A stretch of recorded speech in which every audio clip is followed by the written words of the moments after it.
What if I told you that the best way to learn is to talk to someone that has done what you are trying to do? That's exactly what we are doing in this video, and I talked to Henny from Big Pond Properties, and he's going to share some tips and secrets on how to successfully flip property in South Africa. With that said, make sure to stay until the end of this video because I'll be sharing something exciting with you guys. And without wasting any time, let's jump straight into it. It's so nice to have you, Henny. Maybe you can give us an introduction of what you guys do and what you specialize in. Yeah, so I call us Big Pond Properties South Africa's biggest flippers, and I haven't been challenged on it yet. I'll keep calling us that until somebody else says they are bigger and can prove it. We have flipped about 50 odd properties up until today. No, it's a lot. And yeah, we started literally flipping properties, I think almost 8 years ago, and thinking it is our dream job. Okay. Is it your dream job? Some days, yes, some days no. So some days we design a kitchen and have a nice big launch and do a lot of nice stuff. Yeah. And other days I'm looking for a very specific screw that fits into a toilet back seat, you know, in 10 different builders' warehouses. Yeah, I remember when I started with my YouTube journey where I watched your content, and it was always so interesting to see the skills and the knowledge that you guys have. And I remember one specific videos where you and LaRue sat next to each other, and you mentioned that you don't just start flipping property. You just don't jump into property flipping because it's not necessarily the easiest thing to start with. As a beginner or someone that's looking into flipping property, what would you say is some of the biggest mistakes that you and your brother made, and what did you actually learn from them? Yeah, so you definitely don't just jump into it. It's a very good way to lose a lot of money really quickly. There will be a few people who can give testimonial of that, because just in our local area, I've seen a few people, you know, just from looking from afar, you know they lost money. Because I also made an offer on the property. I didn't get it. They bought it for more than I offered. Okay, yeah. And then I start like doing the math in my head, looking at what he did. And I'm like, ooh, definitely cost yourself some money. And then you see it's on the market for too high. Yeah. And you see the price drop. And then you're like, oh, this guy's now losing money. Yeah, that's bad. So the biggest mistake, I think, is people don't invest time before they invest money. Yeah. People need to you need to learn any craft. And I didn't just jump into starting to flip property because it sounds cool and there's a TV show about it.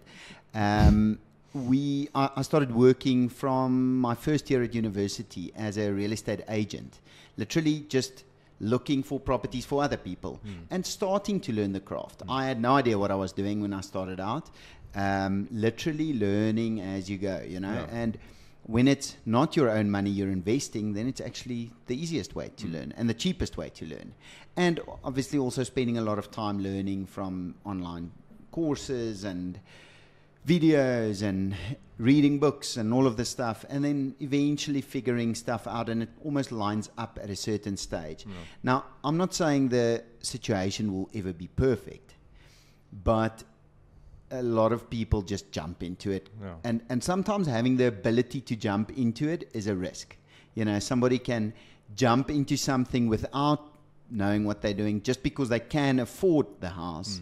And then they get themselves into trouble. Yeah. So even if you can afford to lose 200,000 Rand or 500,000 Rand, it's still not good business. No. So, and then you end up with people saying, oh, property is bad. Yeah. Because of jumping into it and losing without knowing what they're doing. So there's a bunch of people who have courses. You have a course, we have a course. You know, there's a lot of courses about property. Yeah, I've lost a lot of money in learning. It's super important to learn as much as you can, and then jump into it. Yeah. So almost when you feel you cannot not do it, you're really leaving an opportunity on the table by not doing it. Absolutely. Yeah. I think it's interesting. It's like taking calculated risks. Yes. You still need to take risk, but calculated risk. I always tell people, imagine you have to wait for all the robots to go green before you start driving. You'll never get to your destination. But with that said, you still need to be able to drive. Yes. And that's very important. So you're not just rushing every robot at Yeah. full speed and just Yeah. going over it, whatever. Yeah, just imagine. I think something that's interesting, and I would like to know this as well, is how do you guys actually determine a potential return on investment on a property? Or what is the criteria that you look at and see, okay, this is exactly what we are looking for? Do you have a blueprint for this, or how do you normally approach this situation? Yeah, so we typically buy in the east of Pretoria. Okay. And in that area, from 12 years, 13 years of experience in the area, I do know it a little bit well. So I can almost buy it blindly because of the time. Yeah. But I always look for something with a lot of space. Now, I call that the value gap. Okay. So in one specific area where you can buy the same size property for 1 million, and where there's property selling in that same area of the same size and same size stand and all of the same details for 3 million. So Yeah. there's that gap. There's 2 million rands worth of value in between. Now, it still needs to be unlocked. Potential, a lot of people sell property because there's potential in it. Yeah. Now, potential is worth nothing. Yeah. Unlocking potential is worth something. Absolutely. So as soon as you then renovate, you essentially unlock the potential. And by doing that, so finding the value gap is the real key, because if you can then buy properties for 1 million that could sell for 3 after renovations, there's real value. Yeah. So typically in our areas, these properties are super dilapidated. The fascia board's falling off, the grass is long, it smells. Yeah. So either the lady has stayed there for 50 years, the husband died 20 years ago, no maintenance has been done. She should have sold 20 years ago. That's the one typical deal to find. Yeah. Or for whatever reason, maybe there was tenants in there or whatever, but the property is typically dilapidated, and that's the idea, to find the value. So as soon as you can find the value and find that gap, now what also happens is a lot of people say, oh, but there's 0 properties for 1 million rand in Pretoria East. Yeah. And I say, yes, not on the internet, Yeah. they're everywhere else. They're in the streets. You go and drive these streets, you'll see 20 of these properties in the first hour of driving. But then finding those deals is the real value, you know. So literally knocking the doors or whatever So you have to you would do. actually go and find these deals instead of just scrolling Property 24. It's not on private Yeah, property or yeah, Property 24 yeah. because once it's there, there's 20 Hiluxes parked outside. Yeah, 20 guys looking to buy it. Yeah, absolutely. Whether it's a woman who's an engineer and wanting to just do it on the side, Yeah. or guys like ourselves, Yeah. or other people that's our competition. Yeah. There's always somebody looking to buy that as soon as it's on private property. Yeah. So we have a lot of our properties we buy come from estate agents, Okay. but it is on a network. Yeah. So before it hits the market, Yeah, they absolutely. bring it to me. Yeah, so obviously you need to focus on motivated sellers. That's a big advantage to find these deals. And you mentioned having a network of people. How important would you say is having the right network of people in the flipping game? Like, I mean, obviously you're state agent, and I'm not sure if you want to elaborate on that. Yes, definitely. Estate agents are super important because I do find some deals privately, but the bulk of it, when somebody needs to sell, they're still going to an estate agent. Yeah. And it will probably remain like that until we become the We Buy Cars. Yeah. You know? So once we become We Buy Cars, We Buy Property, there's maybe an alternative option. But until that day comes, which is still probably a long way ago, there's a lot of marketing to be done, a lot of education to be done to become that. In the meanwhile, we still have to work with estate agents, and estate agents are my source for everything like that I need. So typically, I speak to estate agents very frequently, and then you give them value. Yeah. You have to give them value, because why would they want to sell to you? So things that I've found give estate agents value is, one, I typically, when I do what I say. So when I say I will make an offer, I do make an offer. Yeah. When I make an offer and it gets accepted, I need to be able to buy that property. Because if I don't, if I fumble on that one deal, the You rumor lose- will walk very quickly Yeah. around town that, hey, and he says he's buying stuff, but he doesn't really, you know. Yeah, they lose trust. So there's a trust aspect there. And then also I help them with other stuff, you know. So they want a contractor who knows something about, hey, I found this house with this roof. It's not really your type of property, but what would you do if you had this issue, you know? Okay. Just a quick voice note maybe Yeah. saying, hey, maybe you can just do this or paint it this way, or so give advice and help them out on stuff like that. And also sometimes the prices are wrong that clients have in mind. So sometimes I say to all of the estate agents, look, I'll come and make an offer regardless. Yeah. So if you have a property where you need somebody to just bring your seller down to earth a bit, I'll be that guy. You know, I'll be that guy. And if he buys it, if he takes it, great. Yeah. If he doesn't, then at least for your next seller, You know where you can kind of start. And, your next buyer, they kind of are a bit more realistic, you know. Yeah. and then how important do you think it is to have other, or like with you guys, you work with a large team of people. What team members do you need as a property flipper? Obviously you have good attorneys. I'm assuming you guys have quite a big team members that helps you with your projects. Yeah, so I typically work more on the real estate side, where Leroux works on the construction side. Okay. So my network typically involves conveyancers and attorneys, Okay. estate agents, a little bit of like, not really architects, but like planning guys and so on, because a lot of times you need to find out, hey, is this legal or not, or that type of thing. And then on Leroux's side, obviously the construction, we typically have on team plumber, electrician, and then a tiler maybe. So a few specialist type of positions. Yeah. And then a lot of guys who can almost do everything. Yeah. So they can paint and they can build and they can plaster and whatever. So we have a small construction team in-house. Yeah. This construction team really isn't that big. That's maybe like 10 guys. Okay. That forms our core. And then for really specialist things like pools, kitchens, aluminium, that type of thing, we get expert contractors in who we've built relationships over the years. Also suppliers, super important. You know, I always say it's very easy to design a nice house if you've got an unlimited budget. To design something nice for cheap, that's the thing to get right. So when I walk into a tile shop, I say, hey, what's on special? Yeah. That's where I begin. Let's go and look at those. You Yeah. know, this is very nice, but let's go and have a look at those. You know, and finding good deals is all of it. Yeah. Yeah, so obviously having a good team is going to help you succeed in this industry.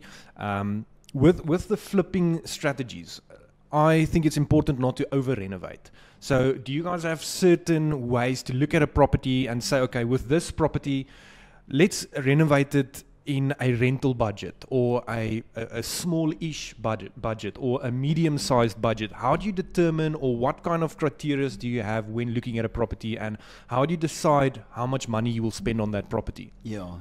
So in our course, we typically lay that out in a lot of detail, exactly like you just said. We detail properties in two ways, or we determine the size of the flip in two ways.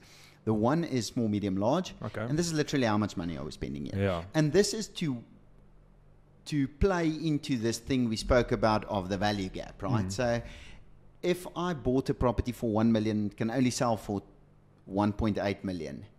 I can't even consider doing a big flip. Yeah. Because there's no margin in there. If I bought it for 1 and it can sell for 1.8, and I do a 300,000 rand flip, it's probably a medium flip in my books, and that's good, you know. And then, so we work according to those. We've done 50,000 rand on a property. Okay. Still profitable. So very small. Yeah. No. Sorry, I mean spent 50,000 rand on a property. Just make it ready and sell the potential. Yeah. But it's very selective. It really does depend on the property itself as well. What can be done? Where can you add value while still making it sellable and almost sell the dream of renovating it yourself for the clients or that type of thing? And then the second way we determine what to do on a property is, like you said, it's very important to not get emotionally involved and like psyched up to say, hey, we're going to build our dream home. It's not that. It's a business deal. Absolutely. So, so it's almost restraint. It's almost like leading with what are we not doing. Yeah. So if we can say to ourselves, we can not do this, and this. The bath, can we keep it? yeah, it's at least not olive, it's white, so let's keep it, you know. And this wall, ideally, yes, we'd like to break it off, but will it add value for us in that way, or will we get the same return if we just leave it in place? Same return, cool, let's leave it, you know, and almost restraining ourselves on everything, saying, will this give us more value from the sale or not? And then on the contrast of that, there are certain things where I feel there's bang for buck. So every now and then I would do a gas freestanding stove. So it's a 10 or 20,000 rand stove, smeg, and you get a buyer that buys the house because it's got a 20,000 rand smeg in it. You know, so he's bought the 3 million rand property just because it's got that 20,000 rand smeg in it. So there's certain things, and I'm not saying buy smeg always for all flips. I'm just saying there's certain things in certain markets that gives value. In Pretoria, I'm sure in Bloem as well, the more places a house has where you can make fire, the higher the value. You know, That's if very it's got a true. boma and a braai and a Oh, that's your selling point at most properties. entertainment area and so on. For our market, you know, we aim for like middle high. Okay. That really makes sense. There's a lot of guys renovating entry-level flatlets, you know, and making money from that, and so on. And then obviously on the very high end, there's guys flipping 20 million rand properties. They obviously expect more than the smeg. They expect the fancy German stove cooking hood system, you know, and everything else. Yeah, and these are things that you need to determine beforehand. You can't buy a property and then decide what you want to do. And you then wing it. Yeah, and wing Yeah, it. yeah. You need to have this set out, or you have to have some form of plan. And we obviously like to plan. I'm assuming you guys like to plan ahead, but life happens, things go wrong, and stuff costs money. So how do you guys normally work around new issues that pops up, or going over budget, or what are some of the things that you've seen goes wrong with these type of deals? There's always hidden costs. Yeah, I can imagine. It never ends up to what you say, you know, and the reason is there's things you don't know. Yeah. You don't know what you don't know. Yeah. So you end up with this issue of, this ceiling we just opened up now has this issue underneath, or that thing is the kitchen cupboards when you opened them up are rotten inside and you didn't see it when you bought the house. So, one, you plan for a contingency. Okay. So you have to plan and say, oh, we have to have some budget allowance for things to go wrong. We say like 20% of total budget allowed for contingencies. And that contingency is things going wrong, but it's also things that are that you came up with as along the way. You know, sometimes along the way, you did plan your project, but now you're like, hey, what would be really nice here is adding an extra braai area here, or whatever that thing is, you know, or just opening up a little bit wider, or whatever. So things do change, but it's always the balance of balancing issues, making it better, and not overspending. Yeah, so obviously kind of just having a extra buffer for emergencies, or having cash flow or money for reserves for stuff that goes wrong. I think that's important with property overall, because there's a lot of costs involved. So having this extra buffer of cash flows is going to mitigate the risk and just minimize the overall risk that you guys take on. Yes, and you don't spend hundreds, you spend thousands at a time. Almost doesn't matter what it is. It's $1,000 at the very least. You know? It's actually crazy how much things cost nowadays. With these properties specifically, what is the ideal return on investment that you would like to see? To look at a property and see, okay, this one will give us a 15% return. Is it worth it, or should we move on? So, I determine that based on that value gap. How big can I make that space in between the two, the buying and the selling price? That's the first thing. It's typically like a 30 to 50% margin. Okay. But even determining margins is quite difficult because there's beforehand. Well, and there's also a loan amount that didn't cost us real money. We just repaid payments, you know, and then so the renovation is cash. So I determine returns based on the cash amount that I invested. Actual money that you put down. Because the buying price is almost irrelevant. It's Yeah, no, literally definitely. payments we made. Yeah. So Do if you account for the let's call it holding cost? While you renovate the property, you have holding costs. Yeah, Do you yeah, account for that, Yeah, which is yeah. actual cost that you pay and, then? Yeah. and we determine a profit in that way. So Okay, we say, we don't say what did we buy the property for. Okay. We say what did it sell for minus what we spent in total. Yeah. That gives us a profit. Yeah, your after repair value minus all of your expenses. Exactly. Okay. Yeah. Or actually not even after repair value, after sales value. Okay. Because Yeah. a lot of times there's even more costs after the sale. Yeah. But now it's everything. What did I get? Almost what did I get from the attorneys paid out? Yeah. Because they've cancelled the bond. Now there's an amount. Now I repay myself for the amount that I spent Yeah. in expenditure, and now that's profit, the Okay. remainder. And to be taxed, to be Yeah. split with investors. Yeah. Yeah. I have a few questions that popped up now. With bond cash cancellations, like how does that normally work if you bond a property and you sell it after 6 months? Like what's the process with that? Yeah, so the banks don't really like that. I don't tell them that though. Yeah. So the way we work, I used to buy properties in Big Pond Capital PTY, Yeah. you know, in the official PTY. Yeah. I did that twice and established it's a very bad way of flipping property. Yeah. Because it's not only capital gains. Capital gains is actually decent. It's income. Yeah. Because, and then the second factor is there's a very big VAT factor because it's stock. So I've bought a 1 million rand property and sold it for anything more. Now I've exceeded the million rand VAT ratio, and now the entire transaction is VAT rated. Yeah. Just the VAT cost me 100,000 rand on Yeah. a deal. So I've got quite a good system, which again it's a quite an intricate system, which I explain in detail in our course, where how we do the whole VAT how we buy properties.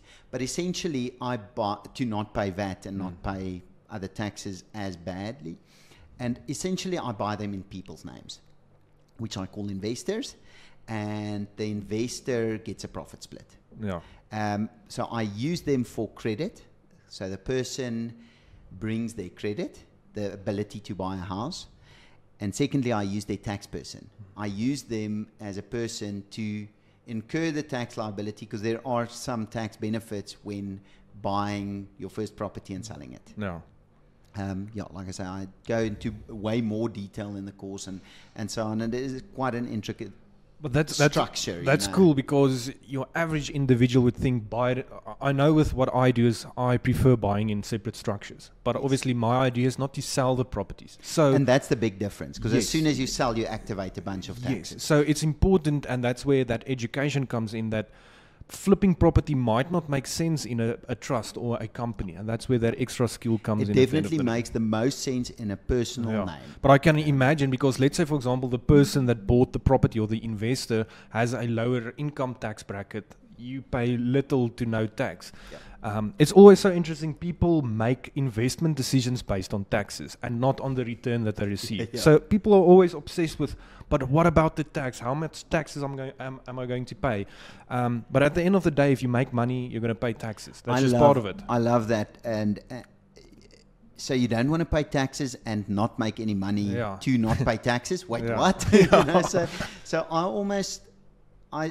always say, if you do it in the right way, structurally, you can pay very little tax in doing Yeah. this. And secondly, a lot of people always ask in the same way about duties, you know, so you pay transfer duty on this one. And yes, so first the buyer who buys the property from me pays the transfer duty when Yeah. I'm selling. And secondly, if your deal doesn't allow you to pay transfer duty, there's way too little margin. Yeah. Don't do it. You know, if you can't absorb the 40 or 60,000 rand transfer duty, Yeah, don't do margins it. are too tight. You know, yeah. So yeah, pay the tax because that means you're making money. Yeah, that's an issue that everyone struggles with. With these properties, it's always interesting, you know, you guys have a good team, you've done this before. What is the average timeline on one of your property flips? What is from start to finish, how long does it normally take?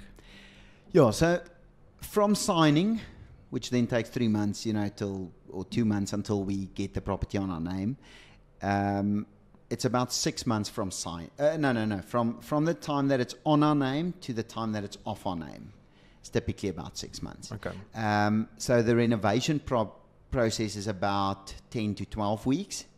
And then obviously also dependent on if it's big, small, medium, large flips. So typically we buy the property, we wait 2 to 3 months without anything happening or no real costs incurred, maybe a little bit of transfer duties and stuff being paid.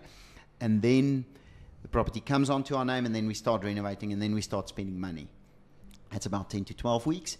And then typically we use what we call, sorry, I'm elaborating quite a bit, but then we work on a hype model. So over time we start saying from on the socials, beginning almost, hey, we just bought a new property, hitting the market soon type of thing. Smart. And we have a board outside and we talk on socials about it and we build this hype for this property.